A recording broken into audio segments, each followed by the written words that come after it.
we're back. We're not dead. We're back. Chris. And I'm Sage, and this is episode 4 of Reality. Is it tea or is it just reality? No, it is reality. Period. We did it. Okay. We missed y'all. Now, I don't know if y'all noticed the intro, but there's a little something in there. There's a little new voice, and that's.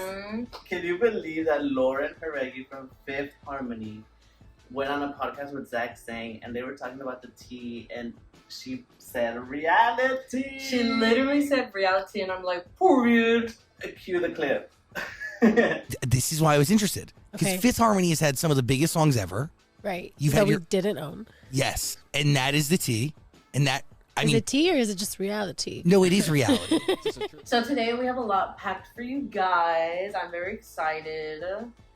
Me too. So I can't believe nobody ever told me that when you're healing and that you didn't tell me this either, but like when you're healing or like when you're in the process of like getting better, that shit gets lonely. Girl, that gets lonely. Like I think we talked about this before, but like, you know how I've been staying home, I've been just like focusing on myself, bettering myself, and just remembering who I am. I've been by myself most of this time, and it's crazy because I feel kind of lonely. I'm like, now, me, happy, and like who I am, or in the place that I'm at right now, it's like, okay, now I'm ready to go back and like start partying again and stuff, but it's like, I'm lonely and I don't want to do it anymore. It's kind of boring. And so it leads me to like, and it's so crazy because people always say you have to love yourself, which is literally what I think I said in episode 1 or episode 2, like you have to love yourself to be able to find somebody to love.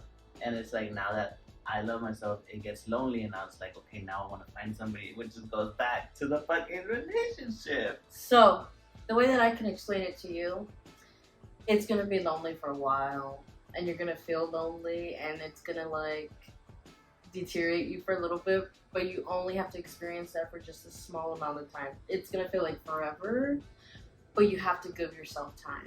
And I don't even know if that's true yet, because it's like I am in a happy place and I'm good with myself, but I also kind of don't want to go back into the party scene, but then I do. But then it's like, for what? So I'm just kind of stuck right now, and I'm like, am I done with it, or am I still going through it? And then it got me thinking to what you're saying, that like healing is non-linear. So I was like, oh my god, speaking of that, actually, I was gonna bring this up to you in the podcast, but we haven't talked in a minute since you guys are aware. That I saw this art piece, and I'll probably insert it somewhere on the screen. But I saw this art piece where it shows like lines of you, and it's like your life, right? And then it shows you a different line of somebody else in your life. So for example, like your parents, they'll always be like with you, so like the line is closed, and then like there's a moment where you'll separate, so it goes up, and then like y'all are separated from each other, and y'all come back, and then like your dog, like you meet it in the midlife, blah blah blah. It's so cute. You have to see it, and it spoke to me, and it was kind of like, this is a visual of what Sage is saying, that healing is non-linear. And I saw it visually, and I was like, holy shit, I love this, and I have to share it with you.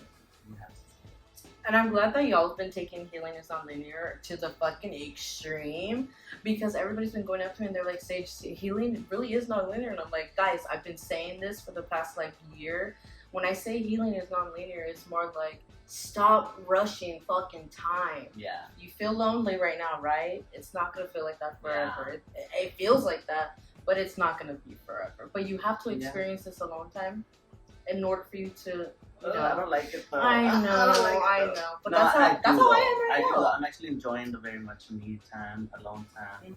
I've been like chilling and like growing and just thinking. We're working on the podcast. We're doing all this shit that we want to do. Yeah. Which, should we actually go into that? We can actually go into that, but what I was gonna say is like, I used to go to emo night all the fucking time. Every week. I have not gone in 4 weeks. That's how I know like I'm healing and I'm like doing me, because you get bored. It does get boring. But I'm actually like having fun by myself. I'm literally laying down doing absolutely nothing.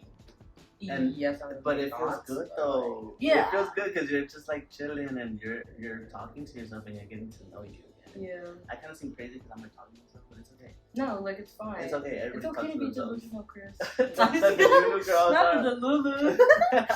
But me and Chris, Chris started it before I did. I started doing it just because I was like, you know what? Like, fuck it. If I'm mad at it, that's fine. I'm doing it for my own expression. But Chris, on the other hand, tell him what you're doing. Girl, well, what we are doing, we're actually doing a song, which separately we're doing a song.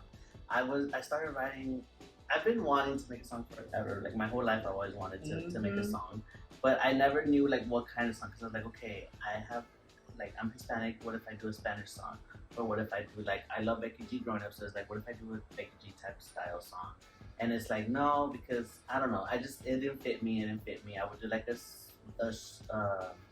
slow love song, and it was kind of like no, it doesn't fit me.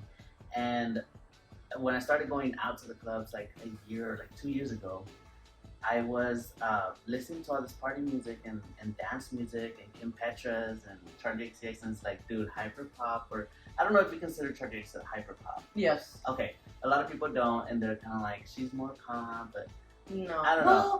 Some of her songs are to really me, much I feel like it's hyper the pop. same thing. It's just more like The yeah.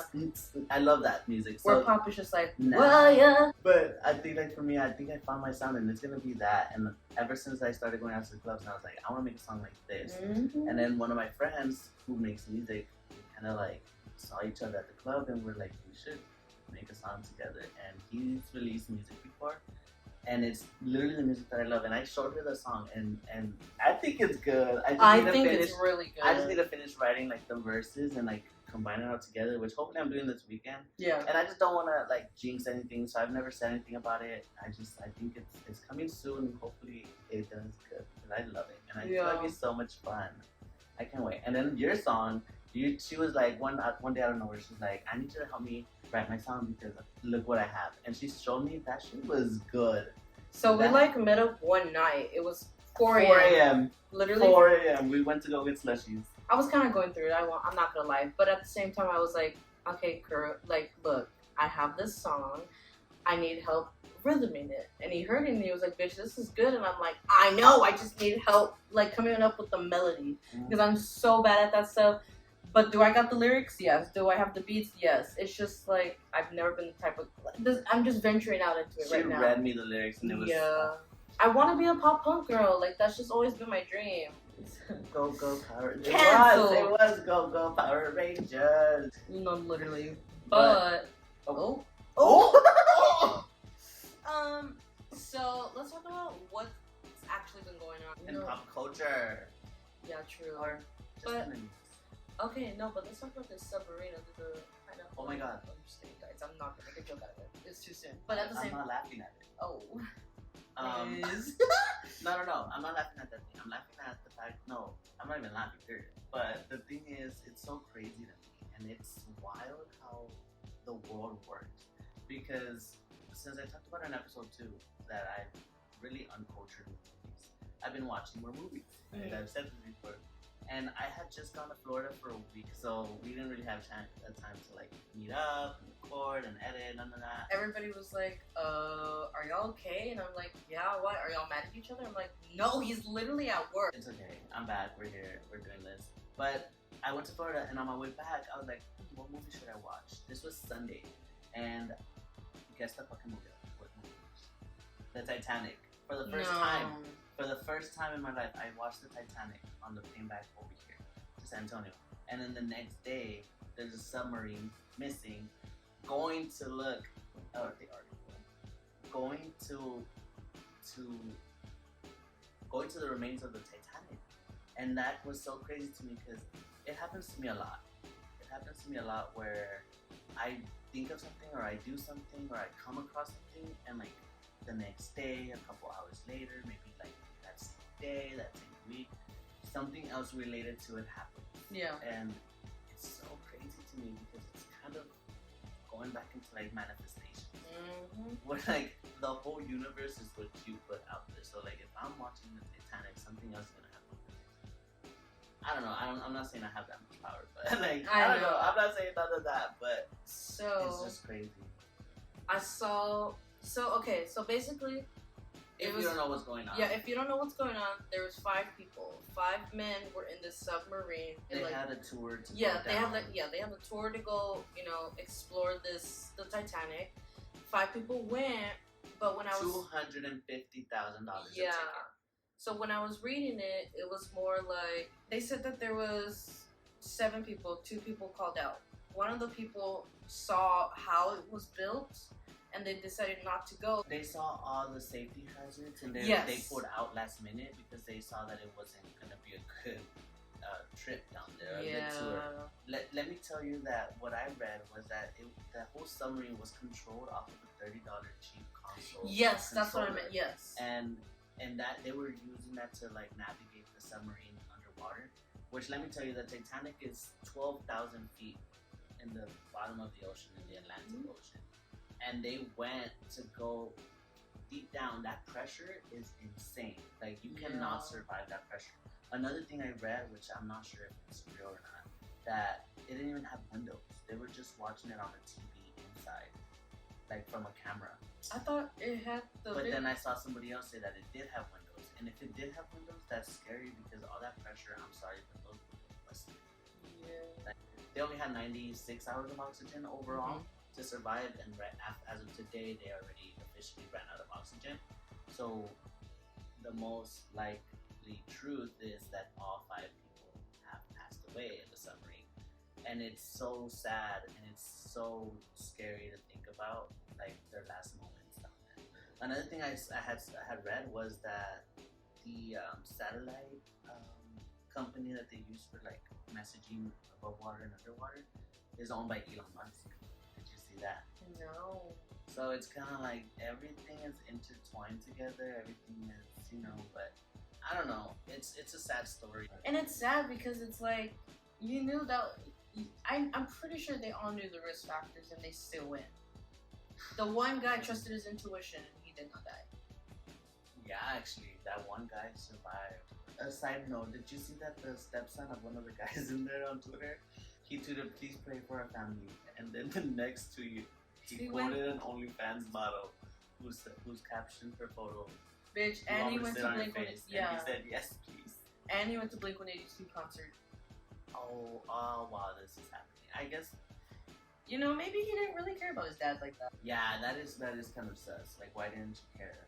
And he's like getting mad at Cardi B for like saying something, and I'm like, I saw no, that. baby, like this is odd behavior. Like, you're not. Maybe this is how you're coping. I don't know, but it's weird. And if you cared about your father like that, you would not be at a Blink-182 concert. Trust me, they would understand. Travis would understand if you didn't go. So I was telling Chris, okay, no, but let's talk about Blue Ivy first of all. Iconic, and also wait, are we talking about? Yeah. Okay. So Blue Ivy, Beyonce's daughter. If y'all didn't know who that was, and if you didn't, shame on you, first of all. Blue Ivy. Blue Ivy, She's a Grammy iconic. winning Yeah, girl. Like, Our prodigy, mom. Like, I don't know what she is. She's iconic. This summer you would think like, okay, she's spending time with her mom, watching her like do her thing. No, Blue Ivy is in the concert now. She is. I didn't know this until you showed me the video. She is a dancer girl. at the Renaissance tour. Okay, so when she started doing it in the beginning, she wasn't that good. But she's been practicing. She's already done like maybe 5 shows. No. Girl, now they're like she's so good. Like she's literally embodying Beyonce. Now she may have Jay-Z's face, but she got Beyonce in her. Being able to say Beyonce is my mom. Being able to say Beyonce is my mom is Or like, just being able to say I am Blue Ivy. yeah. That is crazy. Come on. What would you have done if you were an Apple baby? Girl, don't even get me started. No, let's. I know all of y'all talk about Nepo babies. If I was an Nepo wish baby, I was a Nepo girl, baby. I wish. I would not be living in the trenches right now. But you know what? It's humbling us. Do you think? That's what I was gonna get to. Do you think you'd be like this privileged, like? Oh, for sure. Yeah. No, because I know you would too. Because let's face it, if we were rich and we were like socialites, we would not be the way that we are right now. We would be stuck up, and I know we would. I don't think so. Mm. I'd be a little bit more like careful. Maybe in an Aries, I can honestly admit that I would be stuck up, bitch. I would. I don't think so. Do you really? I really don't think I will. I don't know. Huh. But then again, you don't know because like if I were to come into money now, then I've already like my experience gives me my humbleness. Of, I guess like, staying grounded, but you're right in the sense that you would have never gone through what you've gone through. Yeah. So you're kind of like you don't know. And that's me being selfish. That's just me talking like out of my ass. If I was a nepo baby, my family is kind of just like too humbling to be like stuck up. But that's because we are who we are. This is true. So if we did, I don't know. I mean, I would just want to be an Apple baby just so that I could like have all the connections. Do you know any stuck up like Netflix? No, I don't. See? I don't know. Blue Ivy, iconic, and I'm super proud of her. I know y'all probably don't care, but look, I have to name like Beyonce because I love her. And Yeah. I gotta bring her in reality. We're actually gonna have her next week. And our next guest. She's just sitting next to us. I wanted to talk about. I know y'all don't care, but a lot of the gay girlies and a lot of like people just care about the Real Housewives. Oh, you told me something about this. Next time on reality. So I heard that there's some tea going on with the Real Housewives of Atlanta. So like a sugar daddy. Yes. That was insightful. I'm saying. I might watch it now because this bitch does sound crazy and it sounds so intense. And I'm a bitch. I'm a whore for reality TV. Like I'm binge watching Jersey Shore right now, and I cannot believe Sammy Sweetheart's coming back. Oh, they're already showing that? It's about to come out. Like this next season, the next episode comes out. Okay. They're teasing Sammy's return, so it's crazy, and I cannot wait for that. Me too. But that was a good talk. That was a good. See, I told you, and a lot of people were like, "I'm never gonna watch the Real Housewives." Andy Cohen sucks. No, you suck because you're just mad that you're not a Real Housewife.